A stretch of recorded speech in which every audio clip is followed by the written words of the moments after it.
Every time I do a talk, I'm always worried that people won't show up, and so my ego couldn't handle the blow. So thank you for showing up, and I'll do my best to be of some value or entertainment today.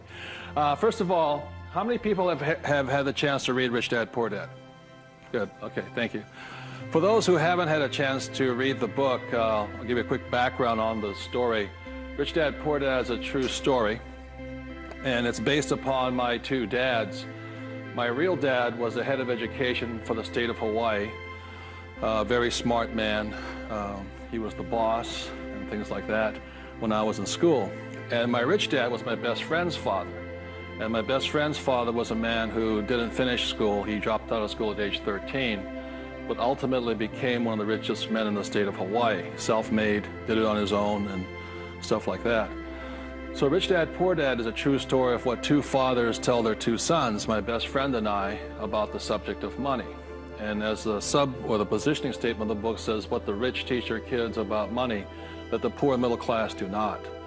And as we all know, for the most part, we learn very little to nothing about the subject of money in school. And so what we learn about money oftentimes is handed down from parent to child.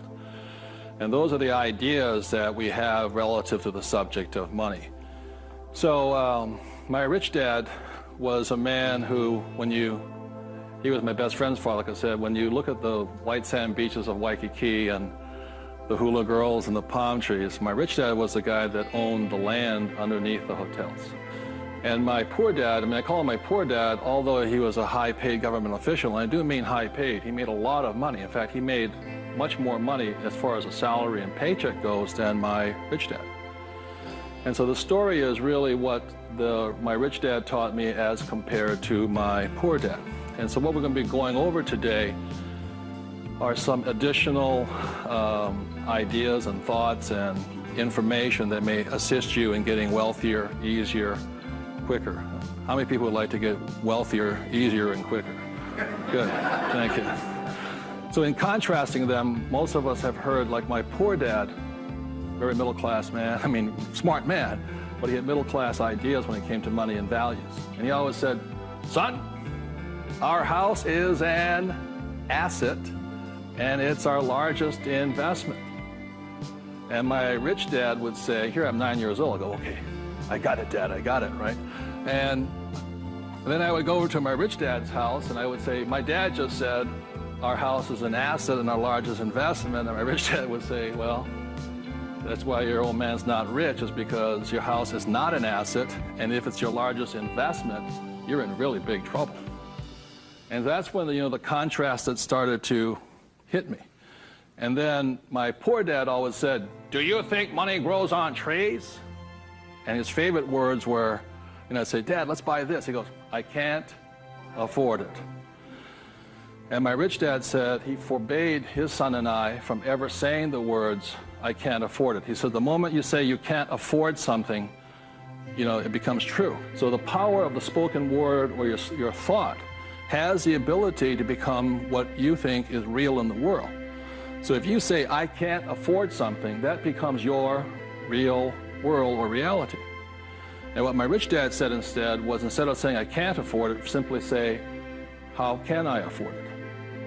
Or in school, a lot of times, I'd say, hey, Dad, guess what? I'm going to be a millionaire. He goes, you can't do that. And my rich dad said, never say you can't do something. Ask yourself, how can I do it? And he said, and just in the switching of those words, if you say, how can I afford it, your mind opens up to the possibility. And your mind then has to go to work. This is your single most powerful tool you have, is the brain. But if you say, I can't afford it, then the thing goes to sleep and it sits there, goes dormant, and doesn't have to do any more work. You're just the one who's doing the work then. So those are some of the subtle, differences. My poor dad, the school teacher, the head of education, always said to me, he says, son, go to school, get good grades, get a safe, secure job, high-paying job, and work hard. And my rich dad said, that's a good idea if you want to work hard all your life. He says, but if you want to get rich, you have to learn how to have money work hard for you so you don't have to work for it. And you also have to learn to buy companies. Don't be the guy applying for the job, be the guy that's handing out the job. but I'm going to give you something I rarely say to people, is that there was 3 main points that I think made a difference in my life. And point number 1 is that I realized very early on in life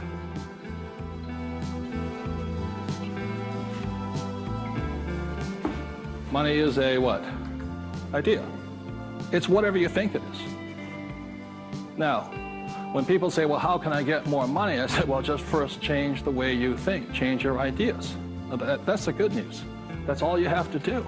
I realize when I talk to people about money, I'm slamming straight into their ideas.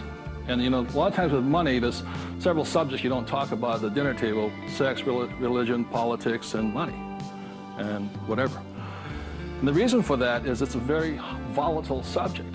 Whereas in my family, my poor dad, a school teacher family, was, I'm not interested in money. Money is not that important to me. I began to realize that was my poor dad's idea, was his attitude. Whereas my rich dad always said to me, money is power. Money gives you power. Respect it. Treat it respectfully.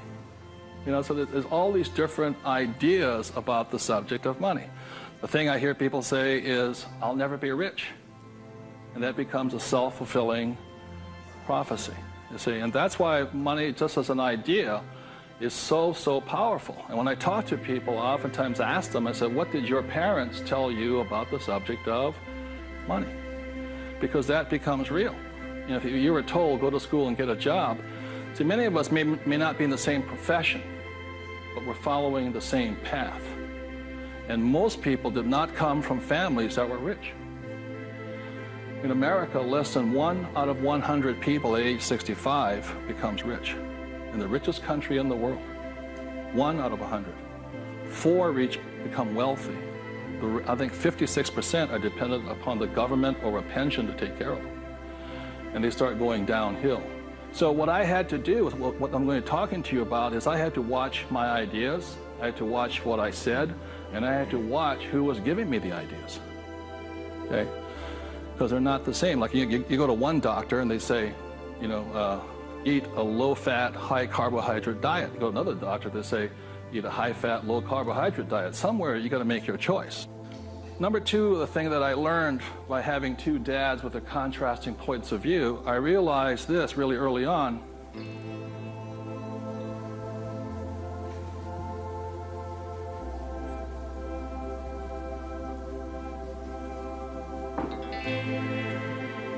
I realized that money doesn't make you what? Rich. Because my poor dad made more money than my rich dad. So I think one of the biggest mistakes we've been going into is a lot of times people actually think if I win the lottery, then I'll be rich. Or if I go to Vegas or gamble or my luck changes, then I'll be rich. It has nothing to do with it. Money is a very powerful tool, as my rich dad used to say. If you use it well, it'll make you richer.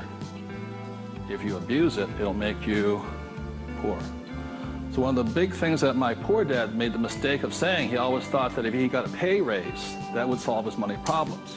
And the trouble is, every time he got a pay raise, he got bigger problems. So it made him poorer and poorer the more money he made. Does that make sense, you guys? That was a very big problem with him. And then the third thing I realized by having 2 dads and having 2 contrasting points of view was that there's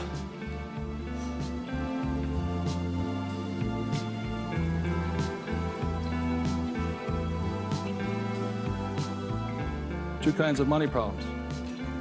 One problem is not enough money.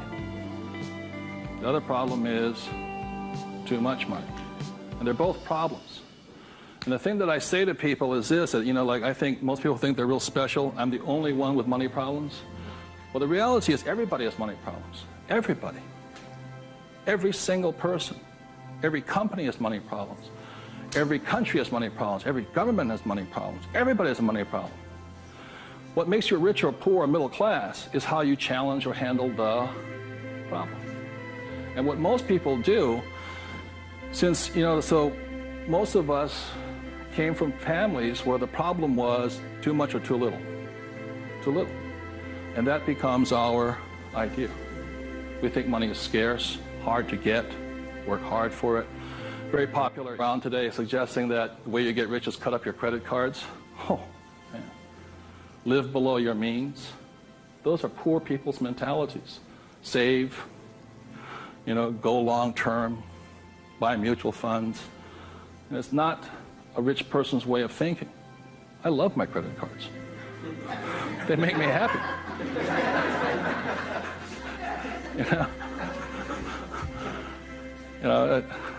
I drive, it says, drive a cheap car.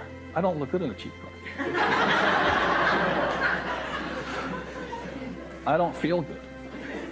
Now, the point I'm making here, again, there's poor, middle class, and rich. And very early on in my life, I really realized that being poor and struggling did not look good on my face. I did not like it. But I grew up in a family that if you were rich, the idea was that you were crooked, evil, not caring, inhuman, not generous, and all that stuff. So if I said I want to be rich, then I went against my family's values. It was tough having that. Now, the other thing I saw was that by my rich dad managing his money well and becoming a business owner and an investor, that he got richer and richer and richer. Then he had a different kind of problem. His problem was too much money. And my rich dad said to me when I was about 18 or 19 years old, he said, son, there's two kinds of problems. Not enough, too much. Which one do you want? And at that point,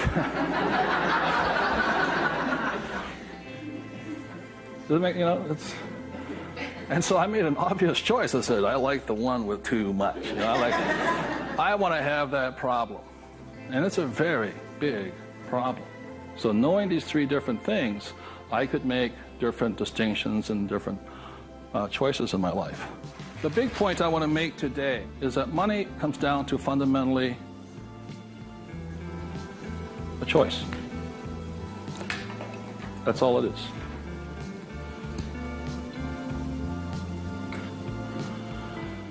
And so, as a young boy having two dads starting at age 9, I had to make a choice of which dad I was going to listen to. And it was a tough decision.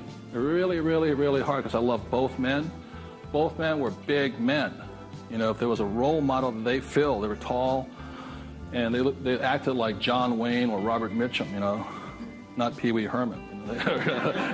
They were big, strong, powerful, good, honest, hardworking men. I love them both. But their ideas were almost polarized, completely opposite. And that's why in Rich Dad, Poor Dad, in the book, I write that Robert Frost's poem, I think The Road Less Taken or The Road Less Traveled, I had to make a choice of which one I was going to listen to. Which one was I going to follow down the path? And I made that choice. And it was a hard decision because I had to go against my whole family's culture, beliefs, and they're all school teachers. When I came back from Vietnam, they said, I got my bachelor's degree. I got that Bachelor of Science. They said, now, son, you are going for your master's, aren't you? I said, I kind of doubt it. He said, but you won't get a good job. You get a better pay raise if you have a higher degree. I said, I'm not going to get a job. And it's hard. You sit at the dinner table and there's no conversation, Well, you going to get your doctorates? I said, well, if I'm not going to get my master's, I don't think I'm going to get my doctorates, Yeah, but you get a better pay raise. They came from the government model that it was not what you did, it was how high, what your degree was that you got paid by. And that's their reality. It's not my reality. So I had to make a choice. And the thing I say to people is that in many ways I'm more like my poor dad. When I retired in 1994, sold my company and all this, I was set for life. I realized that I'd been too much like my rich dad, and that I wanted to run the second half of my life more like my poor dad, but I was going to teach people what my rich dad taught me. And that was a decision I made. But the thing is, it's a choice. And my propensity, my natural inclination, my genetic makeup, my mental makeup is more to be poor. I have to fight my natural inclination to go for job security, to play it safe, save money, invest for the long term, all that other rot my father believed in. The point I'm making here is this: every morning I get up, I still make the same choice. Every morning I get up, I make the choice. Do I make the choice to be poor, middle class, or rich? And we all have that choice. We have to, as individuals, make that choice. By the end of my talk today, you'll find out how easy it is to become exceedingly wealthy. But it's just a choice. Okay.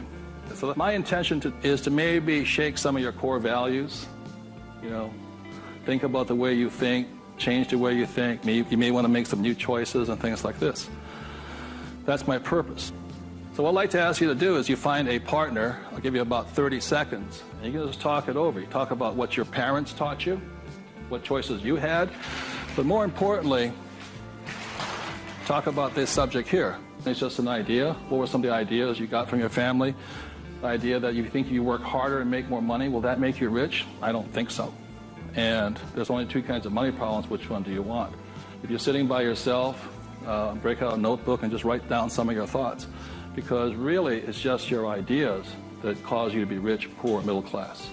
So we take about 30 seconds and discuss with the person next to you some of these ideas. Thank you.